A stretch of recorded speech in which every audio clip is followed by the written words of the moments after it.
Assalamualaikum warahmatullahi wabarakatuh. Kami dari kelompok 6 akan mempresentasikan materi kita hari ini, yakni analisa normatif. Perkenalkan, kami dari kelompok 6 yang beranggotakan Ika Yuliani, Ida Rif'atus Sholihah, Sela Isna Ainul Maghfirah, Fatimah Tazkiyah Arif, dan Auxilia Firda Ayu. Di sini kami akan sedikit membahas mengenai penelitian normatif atau penelitian hukum. Pertama, pengertian penelitian normatif. Nah, istilah penelitian hukum terdiri dari dua kata tentunya, yakni penelitian dan hukum. Asal kata dari penelitian sendiri yakni teliti, yang berarti suatu tindakan yang penuh kehati-hatian dan kecermatan. Sedangkan hukum diartikan sangat beragam sesuai dengan sudut pandang masing-masing aliran filsafat hukum. Penelitian normatif menurut Peter Mahmud Marzuki adalah suatu proses untuk menemukan suatu aturan hukum, prinsip-prinsip hukum, maupun doktrin-doktrin hukum guna menjawab isu hukum yang dihadapi. Sedangkan menurut Sukanto dan Mamuji, penelitian hukum normatif yaitu penelitian hukum yang dilakukan dengan cara meneliti bahan pustaka atau data sekunder. Nah, pendekatan yang dilakukan dalam penelitian normatif yang pertama, pendekatan perundang-undangan. Pendekatan perundang-undangan ini dilakukan dengan menelaah semua undang-undang dan regulasi yang berhubungan dengan isu hukum. Pendekatan perundang-undangan digunakan untuk mempelajari ada tidaknya konsistensi dan kesesuaian antara suatu undang-undang dengan undang-undang lainnya, atau antara suatu undang-undang dengan undang-undang dasar, atau antara regulasi dan undang-undang. Pendekatan yang kedua yakni pendekatan konsep. Pendekatan konsep digunakan untuk memahami konsep-konsep tentang hukum. Nah, dengan didapatkan konsep yang jelas, maka diharapkan sebuah penormaan dalam aturan hukum ke depan tidak lagi terjadi sebuah pemahaman yang kabur atau pemahaman yang ambigu. Kemudian sumber data. Bagaimana sih cara menggali data dari penelitian normatif? Nah, kita bisa mendapatkan data itu berupa data sekunder dan data primer. Bahan hukum primer atau data primer merupakan sumber data yang diperoleh secara langsung dari sumber aslinya atau tidak melalui sebuah media perantara. Bahan hukum primer ini bersifat autoritatif yang berupa peraturan perundang-undangan. Nah, tentunya peraturan perundang-undangan yang digunakan yakni berkaitan langsung dengan sebuah penelitian yang dilakukan.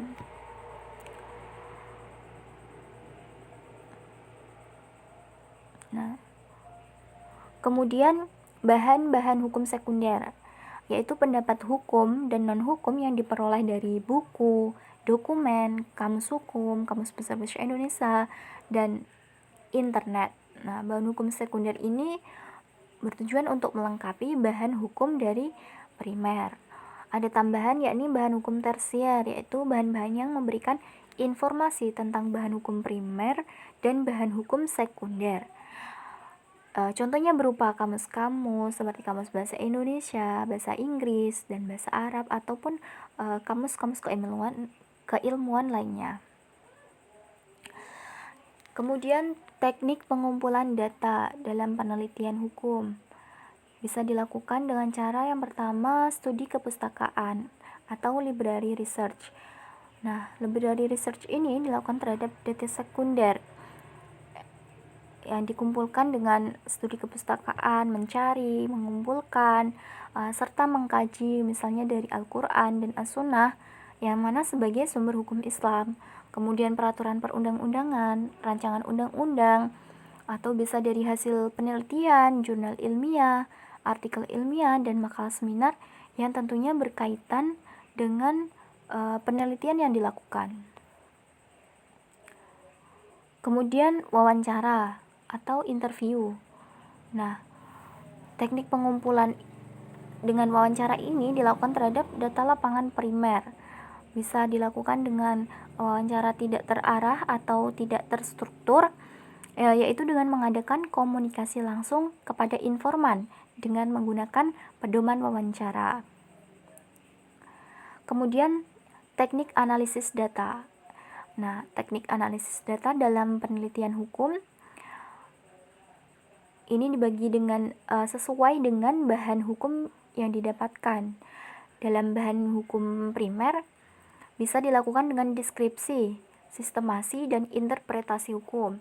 Deskripsi ini dilakukan untuk memberikan gambaran dalam bentuk pemaparan tentang ketentuan hukum dalam bahan hukum primer, yaitu perundang-undangan sendiri. Kemudian sistemasi. Sistemasi ini dilakukan guna untuk menelusuri ada tidaknya pertentangan antara asas lex superior derogat legi inferior, yaitu peraturan yang lebih tinggi mengesampingkan yang rendah, kemudian asas lex specialis derogat legi generalis, yakni hukum yang bersifat khusus mengesampingkan hukum yang bersifat umum, dan yang terakhir asas lex posterior derogat legi priori, yaitu hukum baru yang melumpuhkan hukum lama. Yang ketiga, interpretasi hukum, yakni terhadap bahan hukum primer dan sekunder yang akan digunakan untuk menjawab adanya permasalahan. Nah, analisis data yang dilakukan dalam bahan hukum sekunder dilakukan dengan membandingkan pendapat-pendapat hukum, misalnya dari buku-buku, jurnal, narasumber, artikel di website, tentunya dengan tema penelitian yang dilakukan. Nah, data yang diperoleh kemudian dideskripsikan dan diabstraksi untuk digunakan menjawab permasalahan yang berkaitan dengan penelitiannya. Nah, terima kasih atas perhatiannya. Hanya itu yang bisa kami sampaikan. Mohon maaf apabila banyak kekurangan dalam penyampaian materi. Akhirul kalam, wassalamualaikum warahmatullahi wabarakatuh.